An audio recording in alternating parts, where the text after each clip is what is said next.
তোর মরার সময় কলেমা নসিব হবে না। কাবা ঘরের মধ্যে মরবি, তাও কলেমা নসিব হবে না। সবে বরাতে মরবি, তাও কলেমা নসিব হবে না। সবে কদরে মরবি, তাও তোর দোয়া কবুল হবে না, তোর কলেমা নসিব হবে না। আব্বা আমারে ওষুধের টাকা দেয় না, খাবারের টাকা দেয় না, বিল্ডিং বানাইছে, ঘরের মধ্যে রুম নাই আব্বা আমার জন্য, শাউরির জন্য একটা রুম রাখছে আলাদা। কপাল পোড়া তো কি শাউরির দুধ খাইয়ে বড় হয়েছে নাকি? শাউরির পেটে জন্ম নেছো? শ্বশুর শাউরির জন্য বরাদ্দ থাকে মোটা মোটা, ঈদের সময় তাদের জন্য দামি দামি কাপড়, আর আব্বা আমার জন্য কোনো বরাদ্দ নাই। সে সময় পাল্লা দাও, আমি কি ছেলে কি খালি একা নাকি? তোমার আর সাল মেয়ে নাই? এ কনেওয়ালা আছে না নাই?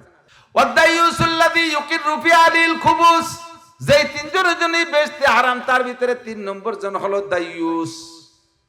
একটু আরবিতে কোন কি শব্দ? দাইয়ুস। দাইয়ুসের বাংলা জানেন? দাইয়ুসের বাংলা হলো ওই গার্জিয়ান, যেই গার্জিয়ান তার অধীনস্থ নারী পুরুষদেরকে পর্দার ভিতরে রাখে না, তারা বেপর্দা করে, গার্ডও দেয় না, তাদেরকে বাধা দেয় না, বরঞ্চ আল্লাযী ইউকিরু বিআলিল খুবুস, নিজেই পরিবারের ভিতরে বেপর্দার পরিবেশ গঠন করে। বাপের মেয়েকে অর্ধ উলাঙ্গিনী করে কলেজে পাঠাইয়া দেয়, পর্দা পরিবেশ রাখে না, পর্দা পশিদার বালাই নাই, বাড়ি করে বেড়া গোড়া নাই, বাড়ির ভিতরে যে কোনো সময় বাড়ির প্রতিবেশী পুরুষরা ঢুইকে পড়ে, কাজ কিছুই নাই, সংকেত দেয়া নাই, মুরব্বী বসে বসে ঘুরাই ঘুরাই দেখে। বরঞ্চ আরো কিছু কমপক্ত পুরো কবাইলে বুড়ো আছে।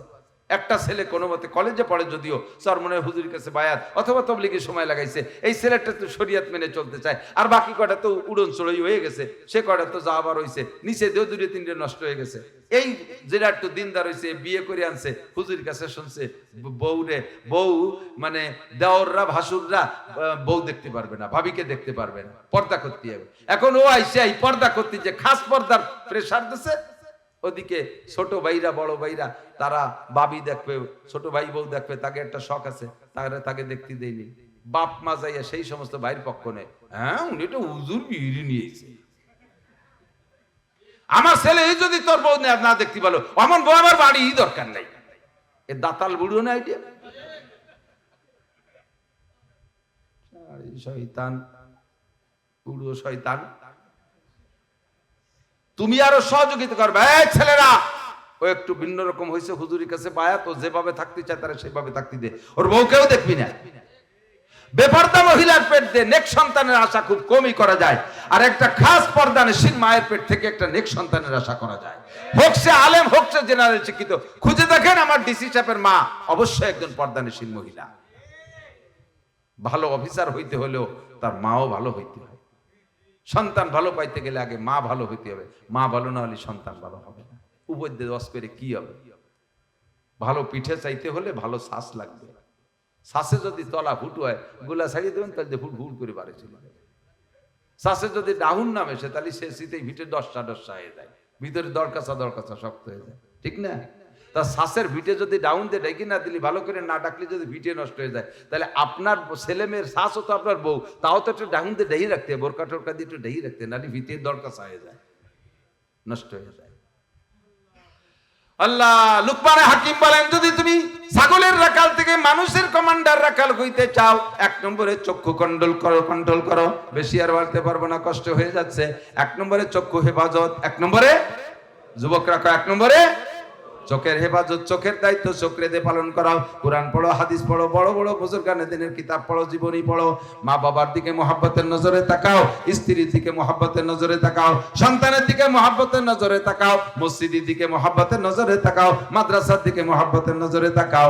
আল্লাহু আকবার। রাতের বেলায় শেষ রাতে উঠে তাতাজাফা জুনুবুহুম আনিল মাদাজি ইয়াদউনা রাব্বাহুম খাউফান ওয়া তামাআ উদউ রাব্বাকুম তাদাররুআন ওয়া খুফিয়া। কাইদা রব্বুল আলামিনের কাছে দোয়া মুনাজাত করো, চোখের থেকে পানি ফেলাও। এইটা হলো চোখের দায়িত্ব। তাহলে তুমি ছাগলের রাখালের থেকে মানুষের রাখাল হইবা। 2 নম্বর হলো তোমার জবানকে কন্ট্রোল করো। এই জবানকে তুমি খারাপ কাজে ব্যবহার করো না, না ভাষাগত দিক দিয়ে, না খাদ্য খোরাকের দিক দিয়ে। এই জবান কথা বলার জন্য আল্লাহ তাআলা জিহ্বা আর ঠোঁট বানাইছে। কথা বলার অঙ্গ কি? কথা বলার অঙ্গ জিহ্বা আর ঠোঁট। আর জিহ্বা আর ঠোঁট থাকলেই কথা বলা যায় না। সব যত বুবা আছে, বুবাকে মুখে জিহ্বা আছে না, ঠোঁট আছে না, তারা কথা কয় না কেন? আল্লাহ কয় না তাই কয় না, ঠিক না? আল্লাহ আমারে জবান দিয়েছে কথা বলার জন্য, বলেন আলহামদুলিল্লাহ। আর রহমানু আল্লামাল কুরআন খলাকাল ইনসানা আল্লামাহুল বায়ান, খলাকাল ইনসানা আল্লামাহুল বায়ান। আমার আল্লাহ আমারে কোরআন শিক্ষা দিয়েছে, মানুষ বানাইছে, আমাকে আল্লাহ পাক জবান খুলে দিয়েছে। আরে আমি জিহ্বাটা নাড়া দিলে কি সুন্দর কথা হয়। আমার জিহ্বার মতো একটা জিহ্বা কুকুরের মুখেও আছে, মানুষের জিহ্বার কুকুরের জিহ্বা একই সাইজ। ওরে কুকুরের জিহ্বাটা নাড়া দিলে গেউ গেউ শব্দ হয়, আমার জিহ্বা যেমন ছাগলের জিহ্বাটাও তেমন, ওর জিহ্বাটা নাড়া দিলে ভ্যা ভ্যা শব্দ হয়, আর আমার জিহ্বাটা নাড়া দিলে কত সুন্দর কথা হয়। কাজেই এই নাড়া দিলে কথা হয় এটা আমি বলি না, আমার এতে আমার আল্লাহ বলায়। সেই জিহ্বা দিয়ে অকথ্য ভাষায় গালাগালি করিস, ওই জিহ্বা দিয়ে অকথ্য ভাষায় কাজাকাজি করিস, আল্লাহ পাক মরার আগে জিহ্বাটারে টাইনে ছিঁড়ে ফেলায় দিতে পারে কি পারে না? আল্লাহ পাক জিহ্বা হাত দিয়ে টেনে ছেড়বে না, মুখের মধ্যে জিহ্বা থাকবে, স্টক করে প্যারালাইসিস করে ফেলাই দেবে। খালি নালাবি আর কানবি, কথা কইতে পারবি না, কারণ জিহ্বাতে অনধিকার চর্চা করেছিস, জিহ্বাতে খারাপ ব্যবহার করেছিস। নারী জাতির শরমগা উচ্চারণ করে দমদম করে বকানি দেয়, বাপে মেয়েকে এই ভাষা উচ্চারণ করে গালি দেয়, আছে না এরকম? বাপে মেয়েকে এমন ভাবে গালি, নারীদের শরমগা উচ্চারণ করে বাপে মেয়েকে ধম করে একটা বকানি দেয়। তুই কি হিসাব নাই কি বলতেছিস? ছেলেরা এরকম গালি দেয়, যাকেই দেন না কেন অকথ্য ভাষায় গালি দিলে 40 বছর ইবাদত নষ্ট হয়ে যায়। আর যদি ইবাদত না থাকে, ইবাদত নষ্ট হইলে যে পরিমাণ অন্যায় সম পরিমাণ গুনাহ আমলনামায় লেখা হয়ে যায়। ওরে জিহ্বাটারে খারাপ কাজে ব্যবহার করিস না। আজবরায়ে নরম গুপ্তান সূচ্যভাবে উস্তখা গুপ্তগুয়ে লামুলায়েম নিস্তেকারে আকেলা। সব অঙ্গের মধ্যে আল্লাহ কম বেশ হাড় দিয়েছে, কিন্তু কথা বলার অঙ্গ জিহ্বা ঠোঁটের আল্লাহ হাড় দেয় নাই। হাড় দিলি শক্ত হয়ে যাইতো, জিহ্বার ঠোঁটে আল্লাহ নরম বানাইলেন কেন? যাতে তুমি নরম নরম মিঠে মিঠে কথা কও, কিন্তু সেই নরম জিহ্বে দিয়ে এমন গরম কথা কও কলিজা কাইটে যায়। জিহ্বারে তুমি খারাপ কাজে ব্যবহার করো না। আরে জিহ্বে আল্লাহ পাক হারাম দেয় নাই, আহা খেয়াল করে না। আমরা মায়ের পেটে থাকতি, যতদিন মায়ের পেটে ছিলাম খাইছি কি? মায়ের মাসিকের রক্ত খেয়ে মানুষ বড় হয়েছে পেটের ভিতরে। যেদিন থেকে বাচ্চা গর্ভ ধারণ করে ওই দিন থেকে মায়ের মাসিক বন্ধ হয়ে যায়। এই পচা রক্ত যায় কোন জায়গায়? ওই পচা রক্ত খাওয়াই আল্লাহ মানুষ বড় করে মায়ের পেটে। কিন্তু ওই রক্ত নাপাক, রক্ত হারাম, এই জন্য আল্লাহ মুখ দেখায় না। মায়ের নাড়ির সাথে বাচ্চার নাড়ির সংযোগ করিয়া পাইপ লাইন দিয়ে পেটের মধ্যে ঢুকায়, জিহ্বে দিয়ে আল্লাহ ওই রক্ত খাওয়ায় না, কারণ রক্ত নাপাক আর রক্ত হারাম। আল্লাহ ওই জায়গা রক্ত দিয়ে তোমারে বড় বানাইলো, রক্ত দিয়ে লালন পালন করলো, অথচ রক্ত তোমারে মুখে দিল না হারাম বইলা।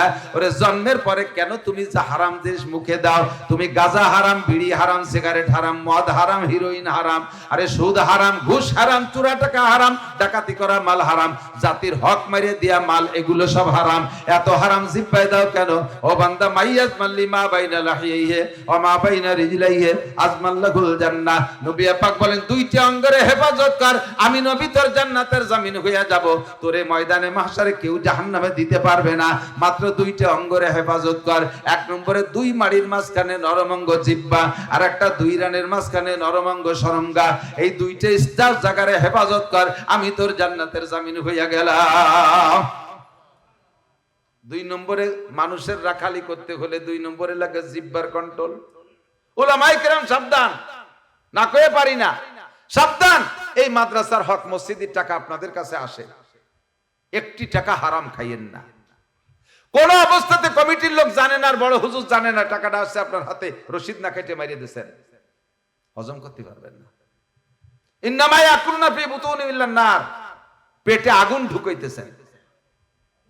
আর যদি প্রতিষ্ঠানে, হ্যাঁ খেয়াল করে না, এই মাদ্রাসা অনেক বড় হবে, সতর্ক সবচাইতে বেশি শিক্ষকদের, এরপরে কমিটির লোকের।